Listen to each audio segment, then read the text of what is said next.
The bus railway came down a brick incline from Shrub Hill and past Fulgate Street Station onto an area called Little Pitchcroft. It swung round towards the grandstand following the river, where there were a set of points which sent the line south towards the bridge. It passed the slaughterhouse, where the blood ran into the river. Then, crossing an iron bridge over a public slipway, which was originally created as a Roman cobbled ford, it ran to the bridge along the North Quay. On the South Quay it ran for several hundred yards, where it was halted by the bishop, who wouldn't allow it to go past the cathedral.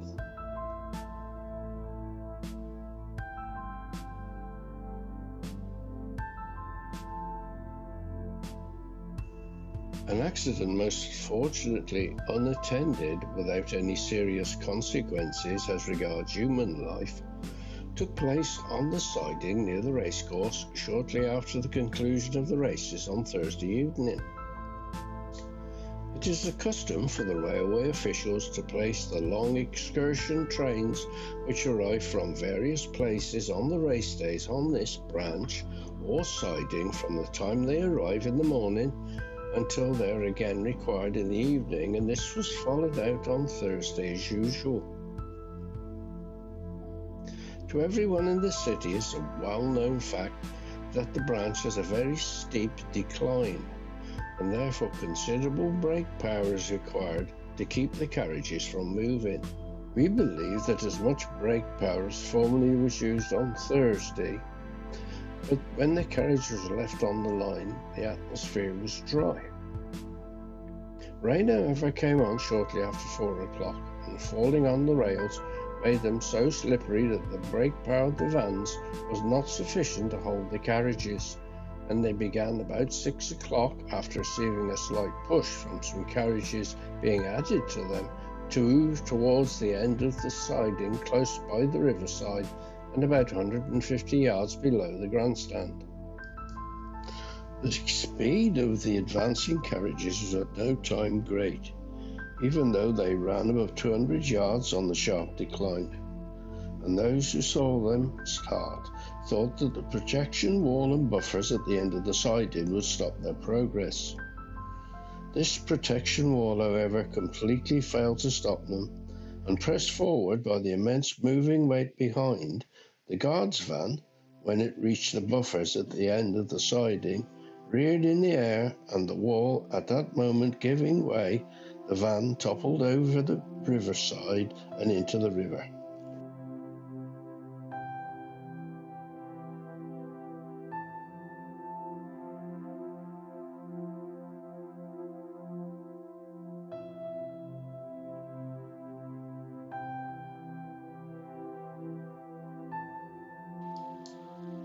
Worcester Chronicle, 7th of July 1869. The butt siding. Sir, would you kindly allow space for a few lines with a view of drawing the attention of those to whom it may concern to this subject? The butt siding connected with the Great Western Railway has for some time past been partially made use of to bring and take goods for parties residing near.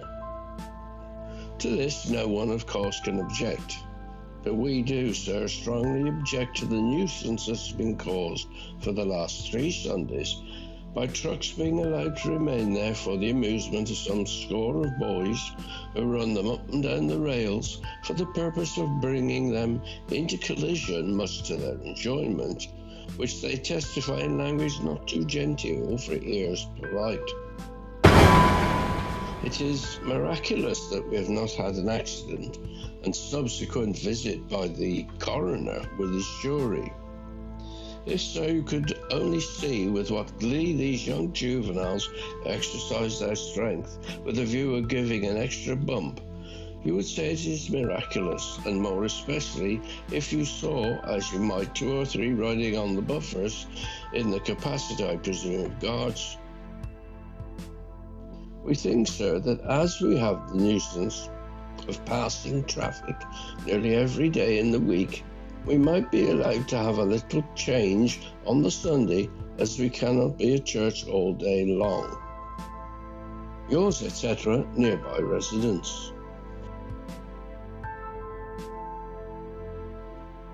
Here we see the Croft Road crossing, where the cast iron bridge is still in place. As late as the late 50s, this bridge was removed, and the buttress on the left can still be seen today. This then allowed the double-decker buses from Birmingham to travel down along Croft Road rather than coming down High Street and Newport Street. This is a modern tour along where the railway would have run. We're just going under the railway arch. On the left is the revamped Viaduct Cafe, which makes a very nice cup of coffee. We're now approaching the area where on the left would have been the slaughterhouse and the cattle market. The railway was used to bring cattle into the market, and this is the remnants of the pens where they would have been unloaded.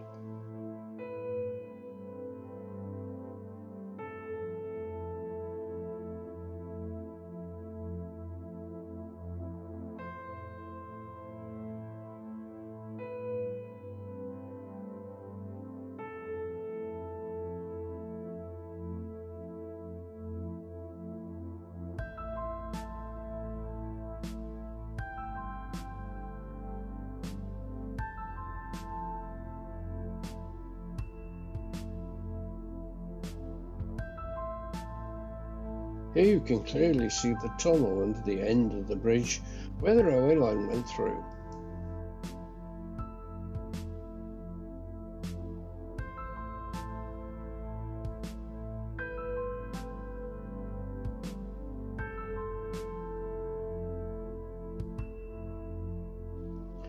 As we travel on down South Parade with the warehouses now turned into flats. I suppose they would call them apartments, wouldn't you?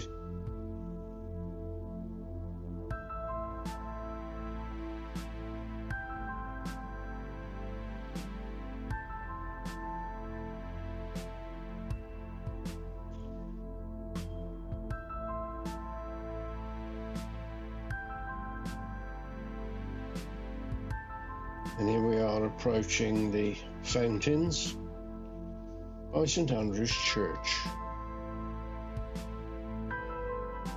The railway wouldn't be allowed to go much farther.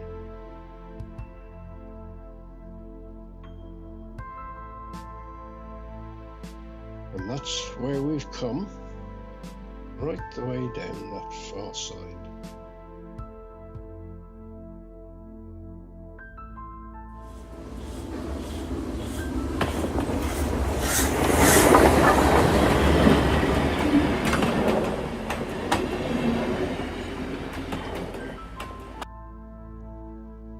Thank you for watching.